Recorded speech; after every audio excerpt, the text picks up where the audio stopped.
Good evening student, my name is Rachi. Welcome to Inspire coaching classes. आज समास का हम सेकेंड पार्ट स्टार्ट करेंगे।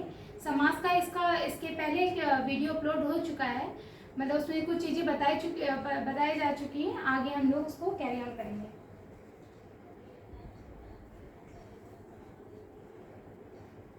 उसमें हम लोगों ने क्या सीखा था कि समास क्या है, ये क्या होता है, समास किसे कहते हैं, समास किसे कहते हैं,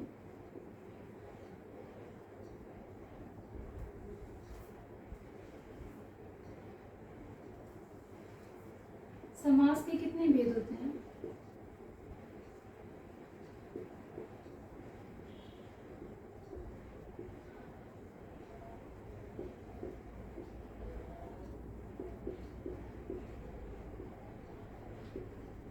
कितने भेद होते हैं। और क्या पढ़ा था हम लोगों ने, पूर्व पद क्या होता है, पूर्व पद, उत्तर पद और प्रधान अप्रधान।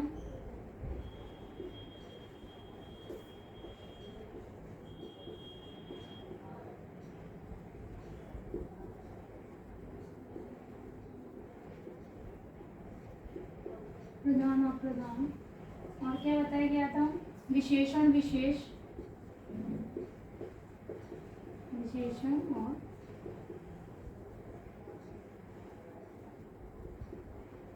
विशेष। उसके बाद हम लोग समास के भेद स्टार्ट कर दिए थे, जो टोटल 6 होते हैं, जिसमें से हम लोग इस पे 2 पे बात कर चुके थे। पहला कौन सा था, द्विगु समास।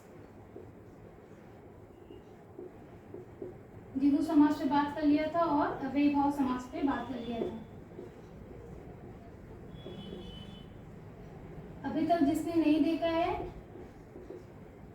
पार्ट फर्स्ट समास, प्लीज देख लीजिए। ये दोनों समास और इन सब की ट्रिक्स भी बताई गई थी, उस वाले वीडियो में होगा। अच्छा, एक क्वेश्चन भी दिया गया था, पूछा गया था कि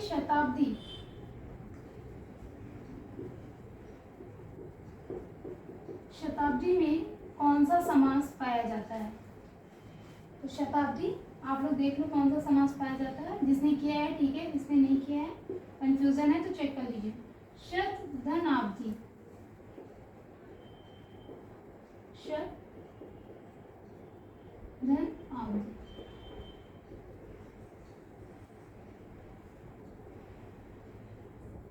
इसका मतलब होता है 100 वर्ष। शत का मतलब कितना, 100, अवधि यानी वर्ष। तो इसमें क्या आ रही है, गिनती आ रही है। गिनती है तो कौन सा समास होगा, यहाँ बताया गया था ना आपको, ठीक, द्विगु समास। ये बताया गया था कि जहाँ पे भी गार है, मतलब गांव मतलब गिनती होता है, तो उसके जितने भी उदाहरण है उसमें देखिएगा नंबर डिनोट हो रहा है। तो यहाँ पे नंबर डिनोट हो रहा है ना, 100 लिखा है। शत यानी 100, तो यहाँ पे कौन सा समास पाया जाएगा, द्विगु समास। सेकेंड क्वेश्चन था, मतलब ये वाला सेकेंड था, फर्स्ट वाला जो क्वेश्चन था आपसे पूछा गया था कि भरपेट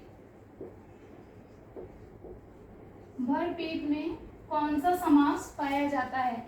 आपसे ये पूछा गया था ना कि भरपेट में कौन सा समास, और ये बोला गया था ये समास होंगे या फिर और जो भी नहीं बताए गए वो भी होंगे, लेकिन समास वही है जो पढ़ाया गया है।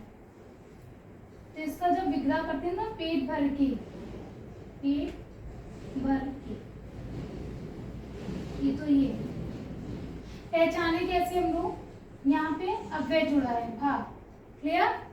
ये इतना हम लोग अभी तक सीख चुके हैं। ये थोड़ा सा क्वेश्चन दिया गया था तो इसको भी सॉल्व करा दिया गया। अब हम लोग आज आगे पढ़ेंगे। जिसका अभी तक इतना चीजें क्लियर नहीं है, please visit the first part of the समास।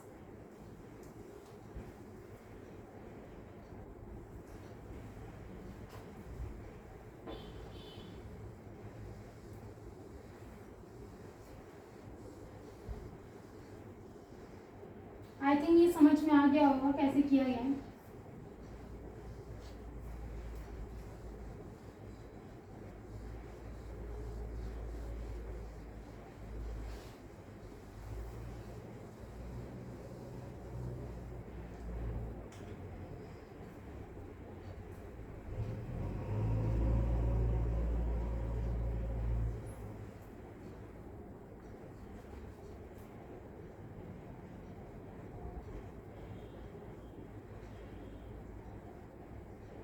हिंदी व्याकरण टॉपिक हम लोग पढ़ रहे थे। तो आज हम लोग उसके भेद का कौन सा सेक्शन पढ़ेंगे? थर्ड। दो पे बात कर चुके हैं, द्विगु और अव्ययी। आज हम किस पे पढ़ेंगे? पहले द्वंद्व समास।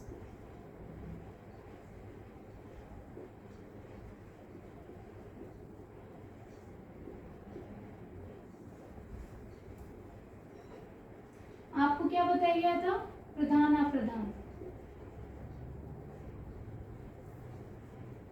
लेकिन यहाँ पे क्या होता है? दोनों पद,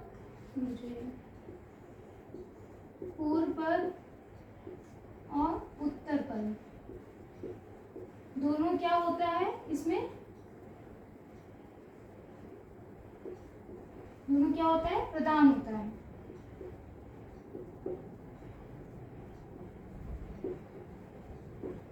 जब दोनों पद प्रधान हो तो वहां पे कौन सा समास होगा?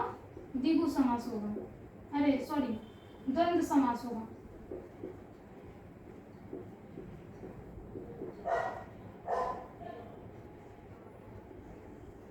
यहाँ पे कौन सा समास होगा? द्वंद्व समास होगा। तो आपको कुछ भी याद नहीं करना है, बस एक बार कॉन्सेप्ट बना लीजिए और ये हर एग्जाम में आएगा except the medical and IITs। Clear? जहाँ पे पहला पद, पूर्व पद मतलब आपको बताया ही गया था, पहला पद, और उत्तर पद यानी बाद में आने वाले पद को बोलते हैं। प्रधान प्रधान, यहाँ पे दोनों प्रधान होगा। जब दोनों पद प्रधान हो यानी दोनों को बराबर इंपॉर्टेंस दी जा रही हो तो वहां पे द्वंद्व समास होगा। जैसे डिफिनीशन लिख लीजिए।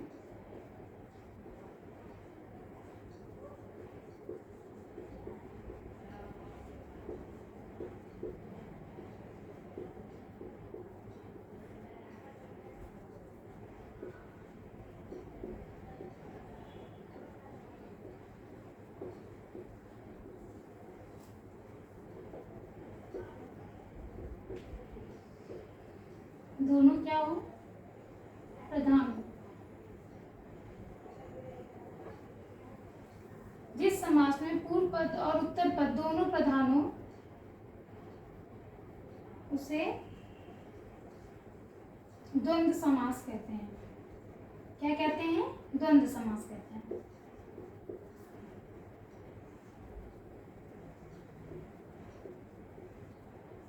द्वंद्व समास कहते हैं। नोट कर लो पहले। जहां पे क्या होगा? पूर्व पद यानी पहले आने वाला पद, उत्तर पद यानी बाद में आने वाला पद, यानी जो वर्ड यहाँ पे लिखा रहेगा वो दोनों ही प्रधान होगा, दोनों को ही मतलब इंपॉर्टेंस दी जा रही होगी। तो वहां पे कौन सा समास होगा? द्वंद्व समास होगा। आपको पहले भी बताया जा चुका है कि इसमें दो तरह के क्वेश्चन होंगे। पहले या तो कोई समास देके पूछेंगे कि कौन सा समास है, या फिर कोई मतलब एग्जाम्पल देके आपको पूछेंगे कौन सा समास है, या समास देके कहेंगे कि इसका 3-4 इसमें से कौन सा एग्जाम्पल है। ठीक है, नोट कर लिया? आगे चलते हैं, इसका एग्जाम्पल देखते हैं।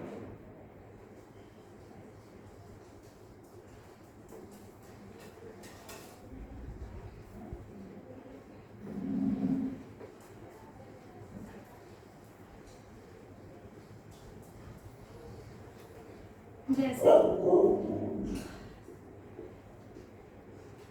जैसे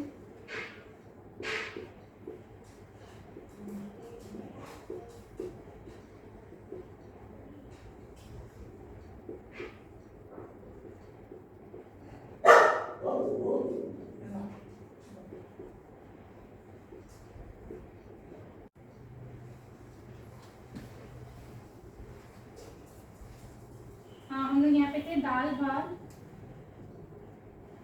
आगा पीछा। आगा पीछा होता है ना? हाँ, तो अब जब इसका विग्रह करेंगे तो क्या बनेगा? माता और पिता।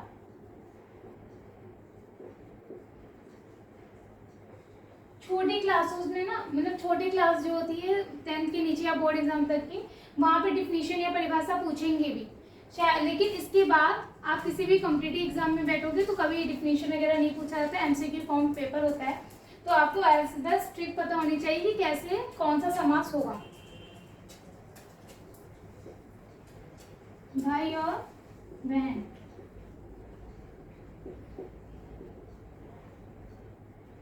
और ये नवोदय के पेपर के लिए बेटा, और एनडीए वगैरह में भी बहुत आता है हिंदी ग्रामर में, TET, C TET, super TET.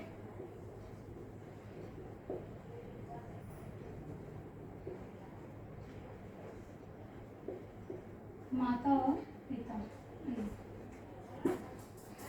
Sorry,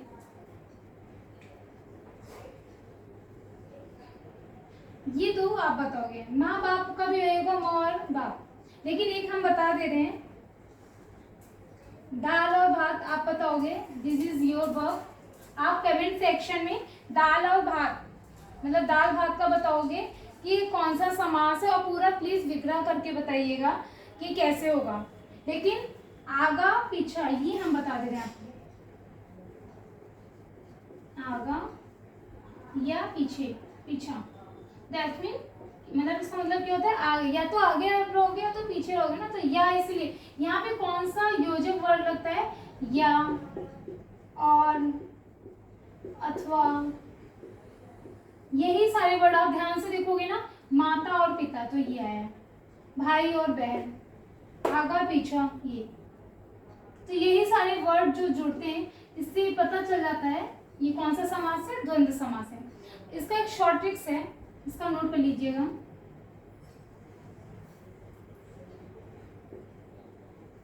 ये शॉर्ट ट्रिक्स आइडेंटिफाई करने के लिए है, मतलब कि आपको ये पहचाना, ये दे देंगे तो पूछेंगे कौन सा समास है, तो इसको बोलते हैं योजक चिन्ह। आप चिन्ह वाले चैप्टर में पढ़े भी होंगे, योजक चिन्ह यानी छोटा सा डैश।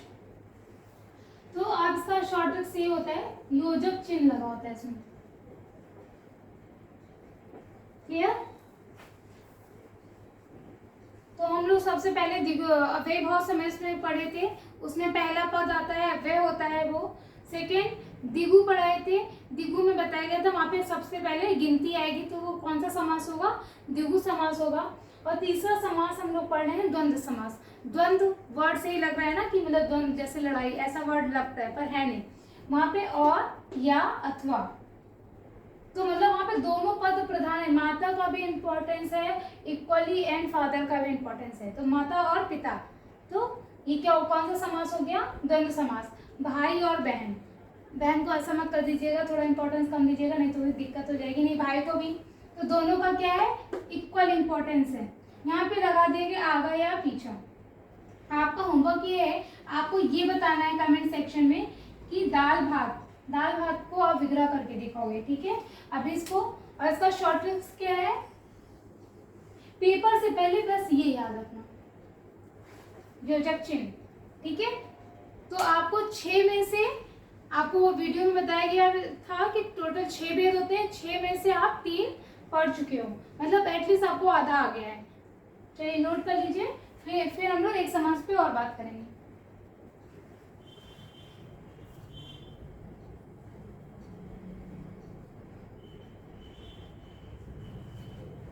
यहाँ पे योजक चिन्ह का मतलब क्या है, डैश लगा होगा, clear.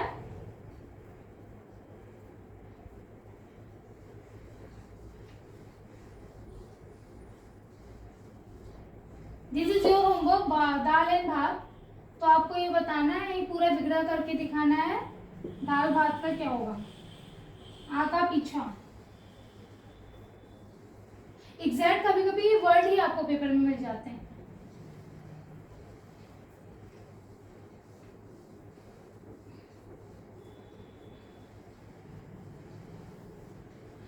Like, share and subscribe मेरे चैनल बेटा, ताकि इससे आपको और भी चीजें मिल सके जो आपके पेपर के लिए बेनिफिशियल हो, ठीक है।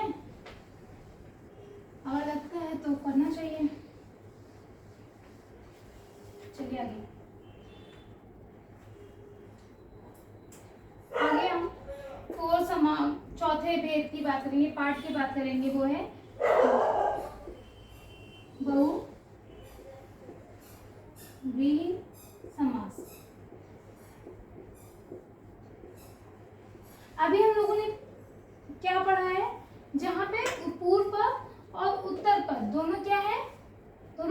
हैं, दोनों क्या होते हैं, प्रधान होते हैं। यहाँ पे देखिएगा पूर्व पद,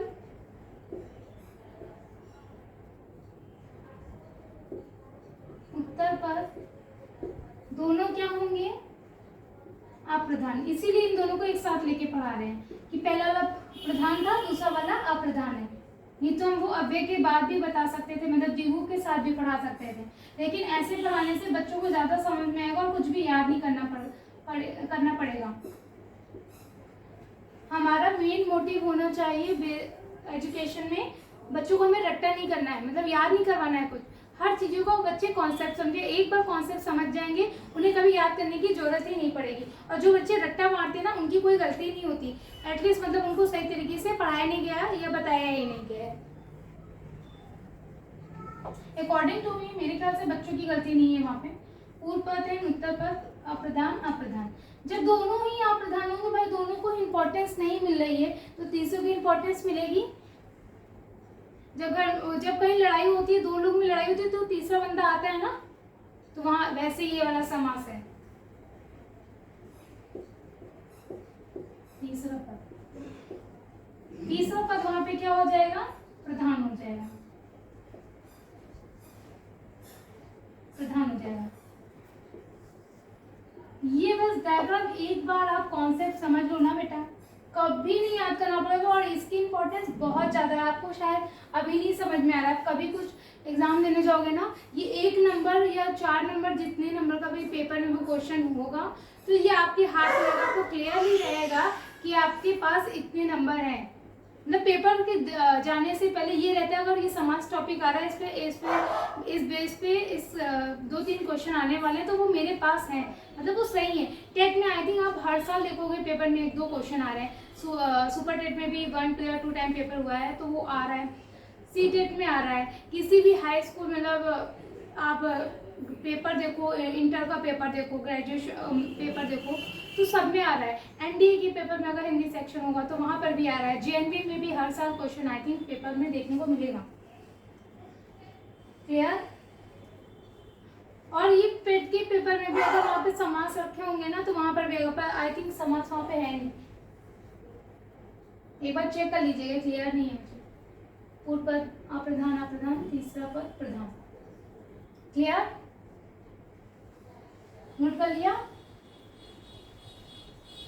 स्क्रीनशॉट लेके प्लेलिस्ट जैसा बना लिया करो, अदरवाइज एक नोट्स में लेके ना बना लो, और जिस दिन वो टॉपिक खत्म हो जाए, एक बार प्रॉपर्ली खुद से रिवाइज करने बैठो। कुछ बच्चे ऐसा करते हैं, मोबाइल से ही पूरा रिवाइज करते हैं, ऐसा नहीं करना चाहिए। ठीक है, मोबाइल से पढ़ लो, ठीक है, हेल्प लेनी चाहिए। बहुत से एरिया में नेटवर्क ही नहीं है, या फिर बहुत सा प्रॉब्लम हो रहा है, टीचर ही अच्छे नहीं मिल पाए, या स्कूल में ही थोड़ा सा कुछ प्रॉब्लम हो रहा है। लेकिन चाहे जहाँ से पढ़िए, कहीं से भी चीजें आपका कॉन्सेप्ट क्लियर होना चाहिए। कॉन्सेप्ट क्लियर हो जाएगा, आप कहीं पे भी आप क्लियर रहोगे कि ये मेरे पास है और मुझे आता है, कॉन्फिडेंस आपके अंदर डेवलप हो जाएगा। और कॉन्फिडेंस ही बोलता है कि आपको आता है। बहुत से पेपर ना होता है बेटा, कॉन्फिडेंस ही निकल जाता है कि हाँ मुझे आता है। ओवर कॉन्फिडेंस मत कर लीजिएगा कि हम ही कर सकते हैं, सब कर सकते हैं। भाई सब पढ़ रहे हैं तो सब कर सकते हैं। तो ये बहुब्रीहि समास है, इसकी डिफिनीशन देख लेते हैं।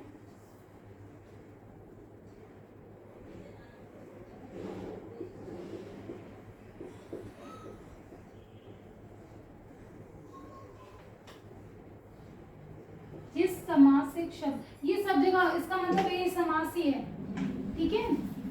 समासिक शब्द में पूर्व पद और उत्तर पद, देखिए वही है जो हम लोगों ने बॉक्स में लिखा है। जिस समासिक शब्द में पूर्व पद और उत्तर पद दोनों पद ही अप्रधान हो,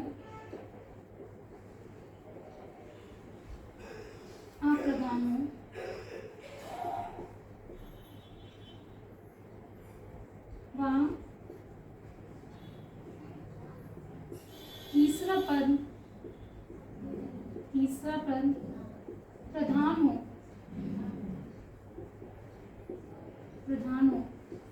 उसे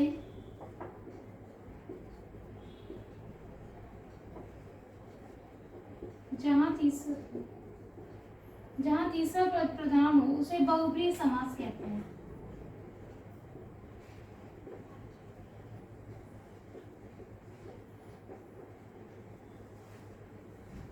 समास कहते हैं। जिस समासिक शब्द में पूर्व पद और उत्तर पद दोनों पद ही अप्रधान हो वहां तीसरा पद प्रधान होगा तो उसे बहुब्रीहि समास कहते हैं। ठीक है, अब इसमें कुछ भी याद नहीं करना, बस ऐसे लिख दीजिएगा। कभी पेपर में पूछा जाए कि बहुब्रीहि समास क्या है तो आपका सही हो जाएगा। जैसे पहले इसको नोट कर लो, इसको नोट कर लीजिए, और जिसके पहले जो छोटा सा कॉलम बॉक्स बनाया गया था उसमें ये चीजें समझाई गई, कुछ भी याद नहीं करना है। एक बार बैठ के कॉन्सेप्ट क्लियर कर लीजिए, कॉन्सेप्ट क्लियर हो जाएगा तो सब कुछ सही है। चलिए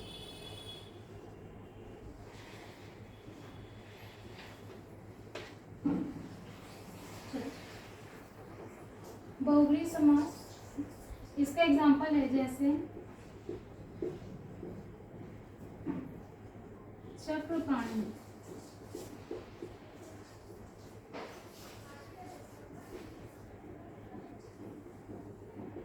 लंबोदर,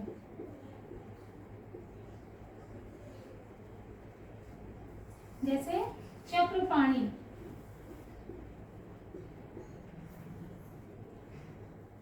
चक्र हो पाणी, पाणी मतलब क्या होता है? हाथ, हाथ में जिसके, देखिएगा कैसे विग्रह किया जाता है, एक बार ध्यान से देख लीजिएगा। चक्र पाणी, दैट्स मीन चक्र हो पाणी, पाणी मतलब हाथ, यानी चक्र हो हाथ में जिसके। किसके होता है हाथ में चक्र? किसके होता है? विष्णु जी के। तो वहां पे कौन सा समास है? तो तीसरा पद आया ना, यहाँ पे क्लियरली तो लिखा नहीं गया भाई किसका है, तो यहाँ पे आया कौन सा किसका होता है? विष्णु जी का। लंबा, लंबा हो उधर, उधर का मतलब क्या होता है? पेट। लंबा हो उधर जिसका, तो किसका होगा? गणपति बप्पा मोरिया, गणेश जी का। क्लियर?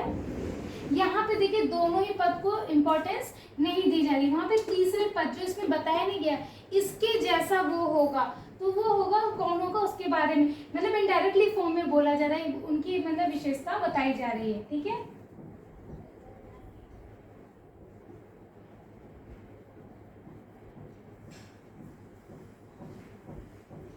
इसको नोट करिए बेटा।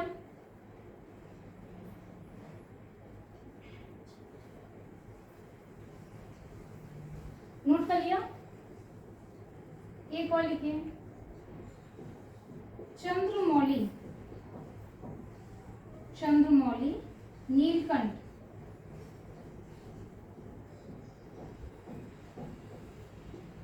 जिसका कंठ नीला हो अर्थात कौन होगा? शंकर जी। तो क्या बोलेंगे? नीलकंठ हो जिसका, नीलकंठ कंठ हो जिसका, चक्र हो पाणी, हाथ में जिसके। देखिए जिसका वर्ड ना आता है, नीलकंठ किसको बोलते हैं? शंकर जी। चंद्रमौली, इसका आपको आंसर देना है in comment section. This is your homework कि आप समझिए आपने सही समझा है या नहीं समझा है। ठीक है, नोट कर लो बेटा इसका। इसका मतलब यही है, इसमें दोनों पद को इंपॉर्टेंस नहीं दी जा रही, तीसरा वर्ड निकलता है जिसको बोला जा रहा है, चंद्रमौली। क्लियर? इसका शॉर्ट ट्रिक्स लिख लीजिए। इसमें ये ना ज्यादातर देवी देवताओं के नाम ही आते हैं।